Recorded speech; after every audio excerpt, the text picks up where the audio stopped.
ഈ B J പിയെ സംബന്ധിച്ചോളം അത് യഥാർത്ഥത്തിൽ ഒരു കോർപ്പറേറ്റ് പാർട്ടിയാണ് എന്ന് പറഞ്ഞാൽ ഇപ്പോൾ ഗ്രീൻ ലൈസ് ബാങ്കും സ്റ്റാൻഡേർഡ് ചാർട്ടേഡ് ബാങ്കും കൂടി ലയിച്ചപ്പോൾ ആ ലയിക്കുമ്പോൾ ഷിബിലെ അറിയേണ്ടത് അന്ന് ഈ ഒരു ബാങ്കിന്റെ തലപ്പത്തുണ്ടായിരുന്ന ഒരാളെ നിഷ്കരണം പിരിച്ചുവിട്ടു.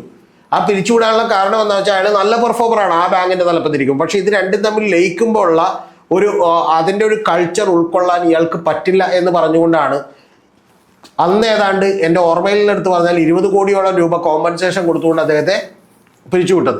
അപ്പോൾ കോർപ്പറേറ്റ് കമ്പനികൾ അത്തരത്തിലുള്ള പല നമുക്ക് പെട്ടെന്ന് മനസ്സിലാകാത്ത പല നിലപാടുകളും എടുക്കും. അതേപോലെ തന്നെ ബി ജെ പിയെ സംബന്ധിച്ചിടത്തോളം ഇപ്പൊ കഴിഞ്ഞ തവണ അതായത് 2024 വരുമ്പോൾ ഏതാണ്ട് 11 മണ്ഡലങ്ങളിൽ ഒന്നാം സ്ഥാനത്ത്, അതായത് ലോക്സഭാ തെരഞ്ഞെടുപ്പിന്റെ അടിസ്ഥാനത്തിൽ നോക്കിയാൽ ബി ജെ പിക്ക് കേരളത്തിലെ നിയമസഭാ മണ്ഡലങ്ങളിൽ 140 എണ്ണത്തിൽ 11 എണ്ണത്തിൽ കൃത്യമായ മുൻതൂക്കം ഉണ്ട്. ഏതാണ്ട് ഒരു 18-19 മണ്ഡലങ്ങളിൽ 2ാം സ്ഥാനത്ത് നിൽക്കുന്നുണ്ട്. അപ്പൊ അങ്ങനെ വരുമ്പോൾ ഒരു 30ഓളം സ്ഥലങ്ങളിൽ വളരെ കൃത്യമായിട്ടുള്ള ഒരു 3 പേരുടെയും തമ്മിലുള്ള ഫൈറ്റാണ് അടുത്ത നിയമസഭാ തെരഞ്ഞെടുപ്പിൽ നടക്കാൻ പോകുന്നത്.